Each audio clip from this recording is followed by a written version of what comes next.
All right, so today we're going to take a look at graphing linear inequalities in standard form. Yesterday we looked at the ones that were in slope-intercept form, where we could use the slope and the y-intercept to find the location of our boundary line. Today we have to go back to how to graph standard form equations for boundary lines and then inequalities to learn where to shade. So just a quick review. That standard form looks like what we see here, ax plus by, and then the inequality symbol C. And our goal when we're trying to graph these is we need to find both of the intercepts. And to find the x-intercept, you want to add this to your notes. The x-intercept is when you take this value of C and divide it by whatever number is in front of the x. Okay, so we're basically going to do C divided by A to get the x-intercept. To get the y-intercept, we take C again and divide it by whatever number is in front of y. Okay, so in this case, we'll call it C divided by B.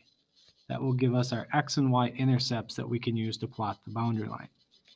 In step 2, we graph the boundary line. So really, we just have to remember to check to see if it's solid or dashed. Solid if it's either symbol with the line underneath it. Dashed if it does not have the equal to line underneath it. And then to find the shaded area where all the solutions are, we can't just shade above or below the line based on the symbol. We have to use a test point. I like to use 0, 0, the origin, to check for solutions because it's much easier to substitute zeros into the inequality because you're multiplying and adding. And it basically just turns it into 0. And then wherever the solutions are, we shade that side of the boundary line. So here's a little warm-up to find both of the intercepts. So we're going to start by finding the x-intercept. So this is where, in the long way of doing it, we do the cover-up method. We let y equal 0, and we solve the remaining equation. We would divide by 3 on each side. Okay, so x would equal 4. What I'm asking is that you can start using the kind of a shortcut because we know what's going to happen is we're going to take 12, divide it by the number in front of x to get the x-intercept. So 12 divided by 3 is 4. And then 12 divided by -2 would give us our y-intercept of -6.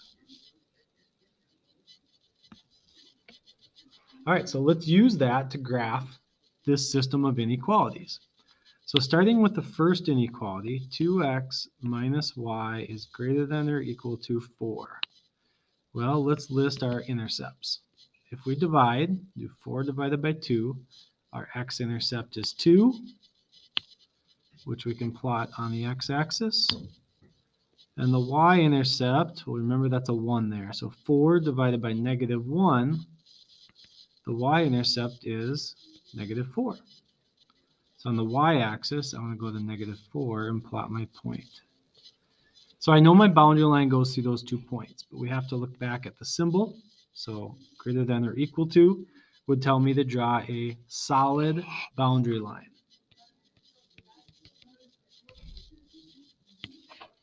So I'm going to draw a solid line as best I can through those points and extend it all the way across the graph. All right, next comes the shading. We want to figure out where are the solutions. Okay, and I can't just look at the inequality symbol because right now it looks like it should be above the line, but I think we're going to find out on this one it's not actually above the line.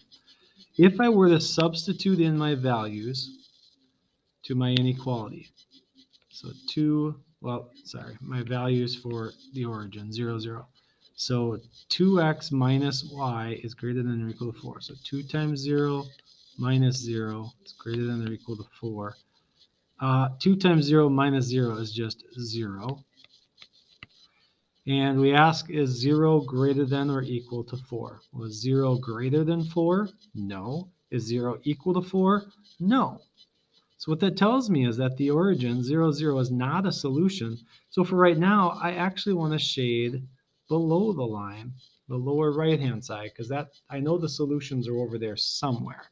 Since the origin's not a solution, all the solutions are on the other side. Let's look at our other inequality.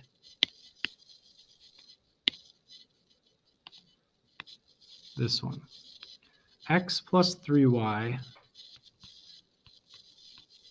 is less than negative 3. Okay, if it helps, draw the 1 in front of the x. That's our coefficient. So my x-intercept is when I divide here. Negative 3 divided by 1 is negative 3.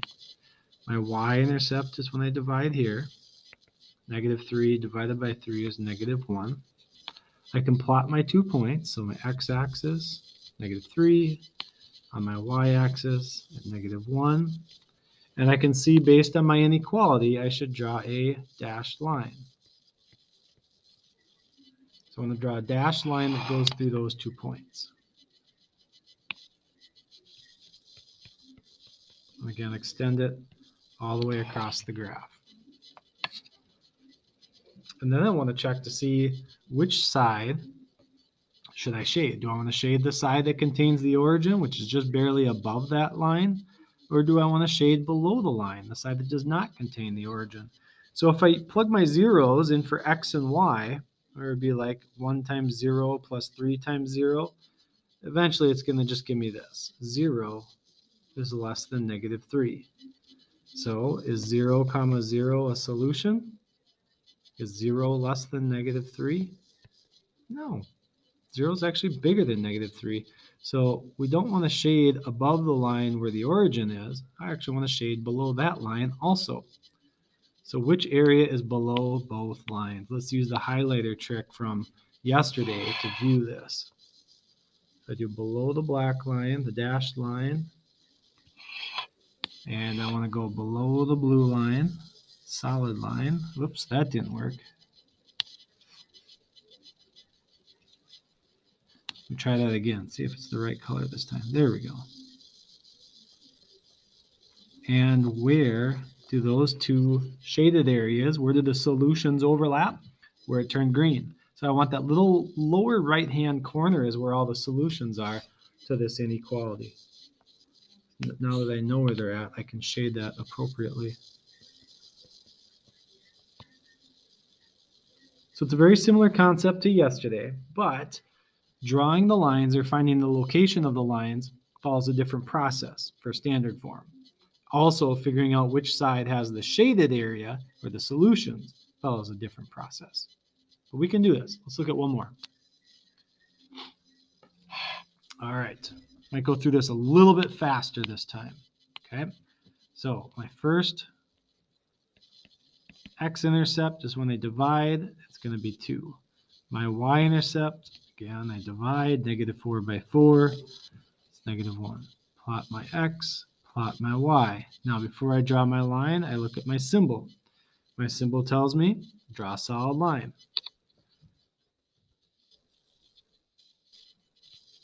And is 0, 0 a solution? In other words, is 0 greater than or equal to negative 4? Because remember, this whole thing is just going to zero out. So I'm just replacing that. Is 0 greater than or equal to negative 4? Yes, it is. Okay, so we are going to end up shading above this line at some point. At the end, we just don't know how much above that line. Now let's go to the second inequality. Let's find the x-intercept. Let's see, negative 4 divided by 4 is negative 1. The y-intercept, so 1 there. So negative 4 divided by 1 is negative 4. My x-intercept is at negative 1. My y-intercept is at negative 4. And look at my symbol. What type of line should I draw? Dashed line it is.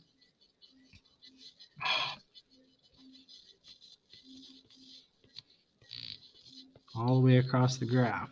And is the origin a solution? So if I plug my zeros in here, 4 times 0 plus 0, I'm just going to get 0. The whole thing's going to zero out.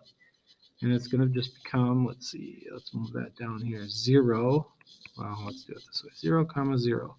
Is 0 less than negative 4? Nope. 0 can't be less than the negative number. That does not work.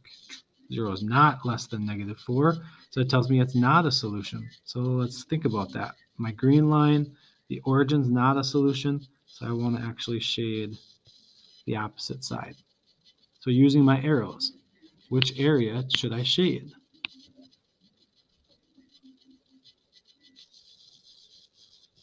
got to be below or to the left of that line and above the other line. And it looks like it's going to be this upper left-hand quadrant.